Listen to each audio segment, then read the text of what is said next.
Retrait des États-Unis de l'UNESCO, la logique nationaliste de Donald Trump en marche. C'est la thématique à aborder dans la rubrique Les clés du monde avec James William Baguidi. Bonjour à vous.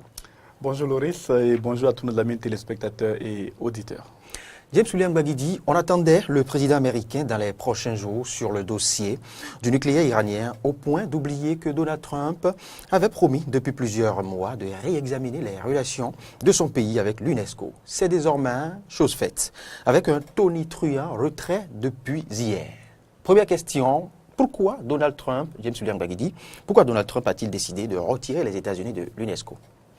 Merci Loris. Ce n'est pas vraiment une surprise quand on a vu comment Donald Trump s'est comporté ces derniers mois depuis qu'il est à la Maison-Blanche. On a vu se retirer de plusieurs grands traités internationaux, notamment le plus illustre sera la COP 21, l'accord de Paris sur le climat.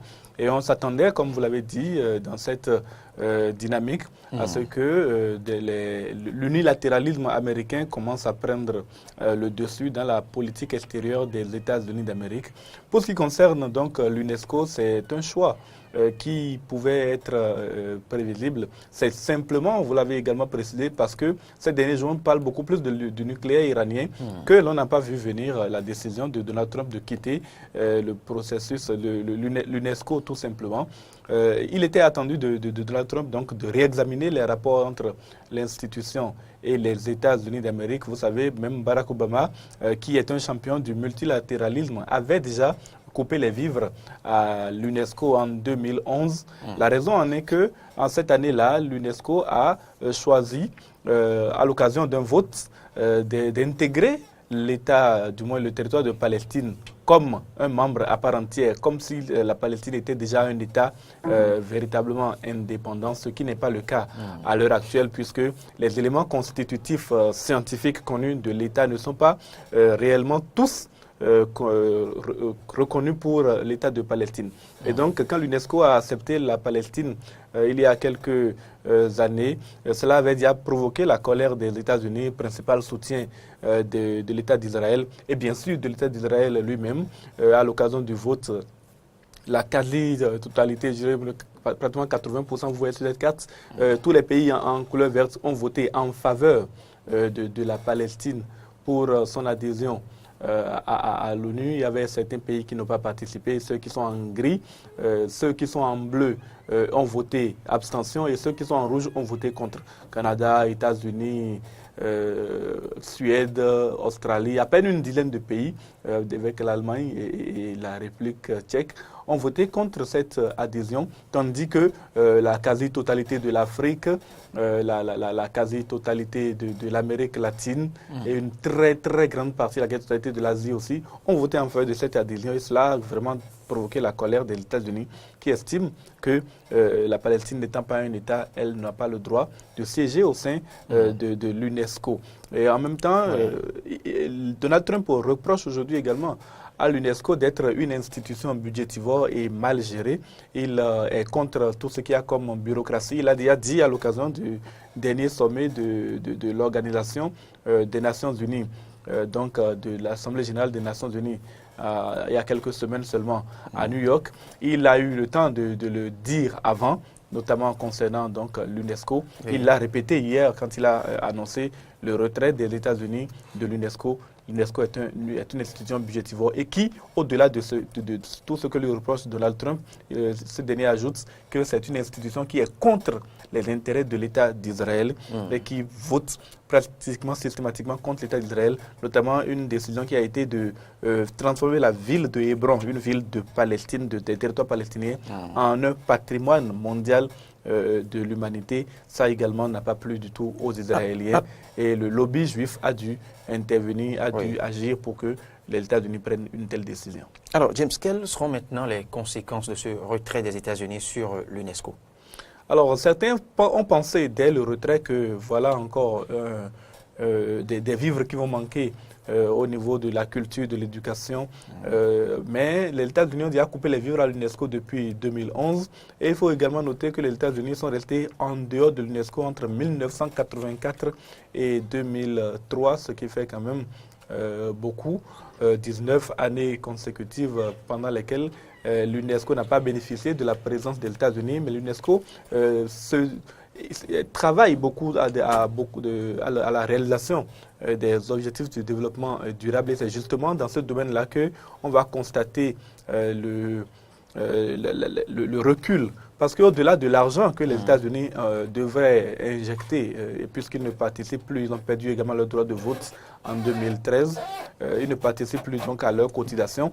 Il y a, au-delà de l'argent, il y a le symbole que constitue la présence d'une puissance comme les États-Unis d'Amérique au sein de l'institution, qui permet donc à cette institution de pouvoir faire valoir certaines prérogatives, de pouvoir faire valoir certains combats, notamment dans le domaine des droits de l'homme. Et c'est tout cela qui prend un peu un coup aujourd'hui avec la décision de Donald Trump de retirer l'organisation, son état de l'organisation. Alors, est-ce que ce retrait va-t-il influencer le choix de l'institution, notamment ceux que conteste Donald Trump? Non, je ne crois pas. Il y a Irina Bokova, la directrice générale de l'UNESCO, qui s'est prononcée et qui a regretté le choix fait par Donald Trump de retirer son pays de l'UNESCO. Mais pour autant, ce n'est pas le moment pour l'organisation de se mettre à remettre en cause les décisions qui ont été prises et qui ont provoqué la colère de Donald Trump, qui ont provoqué la colère des États-Unis, même de Barack Obama en son temps. L'UNESCO a sa ligne directrice, l'UNESCO choisit de transformer, en tout cas de donner la caractéristique des patrimoines mondiaux les autres à certains sites qui lui sont soumis et qui remplissent certaines conditions. Ce n'est pas parce que les États-Unis ne sont pas contents que le site qui remplit ces conditions-là ne va pas bénéficier de cet avantage que donne l'UNESCO. Quand vous pouvez prendre cette carte-là, on voit la quantité de sites qui ont déjà été déclarés patrimoine mondial par l'UNESCO.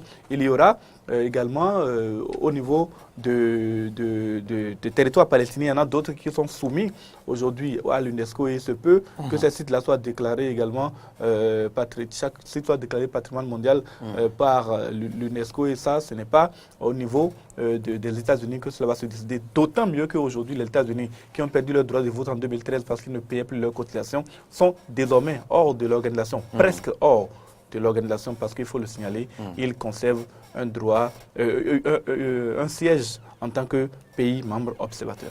Oui, James, le retrait aujourd'hui est consommé. Mais est-ce possible qu'à l'avenir, les États-Unis reviennent dans l'organisation? Oui, parfaitement. Au niveau de l'UNESCO, les règles sont assez souples pour le retour d'un État qui était membre et surtout que les États-Unis, comme je l'ai dit, restent membres observateurs de l'organisation. Donc, c'est déjà arrivé, comme je l'ai déjà dit par le passé, que les États-Unis se retirent. Et c'était à l'époque, en 1984, Ronald Reagan qui était au pouvoir et qui avait retiré, justement, déjà en considérant que l'UNESCO était un peu trop communiste à l'époque, avait retiré les États-Unis de l'organisation.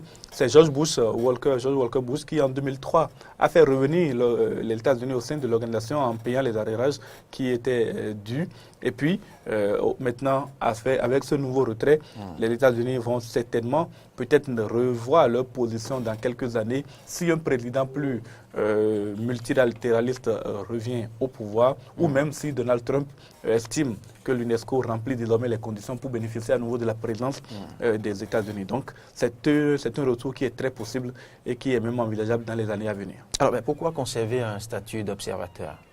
Les États-Unis décident de conserver un statut d'observateur simplement parce qu'il est nécessaire, selon ceux qui ont analysé, en tout cas cette posture, que la présence américaine ne soit pas totalement diluée, que l'absence américaine ne soit pas totale. Et cette présence, ne serait-ce que en tant que membre observateur, va influencer certaines grandes décisions. Il y a une expertise américaine, il y a le poids des États-Unis sur certaines décisions que peut prendre l'organisation, que peut prendre l'UNESCO, notamment dans le domaine des droits de l'homme, dans le domaine de l'éducation, des orientations sont encore possibles et les propositions qui peuvent être faites fait, en étant membre observateur, les États-Unis n'ont pas droit au vote, mais ils peuvent quand même faire des propositions et cela, je pense que c'est les Rex Tillerson et d'autres conseillers au niveau des États-Unis, au niveau de la Maison-Blanche, qui ont dû dire au président américain qu'un retrait total ne serait pas une très bonne idée, d'autant mieux qu'en laissant toute la place à d'autres acteurs internationaux, les États-Unis ne feraient que se tirer une balle dans le pied. Merci James. C'est moi.